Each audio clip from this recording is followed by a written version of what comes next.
I don't know how well this is going to come out on the video, but it's some pretty serious runoff damage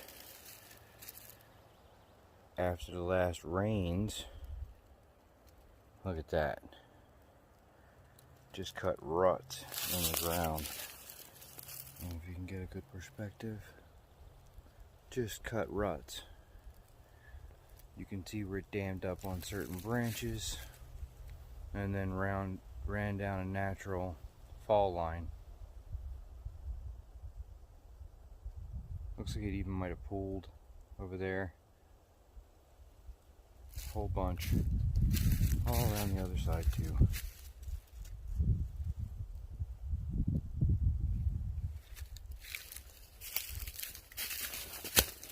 And on up the hill, forked here,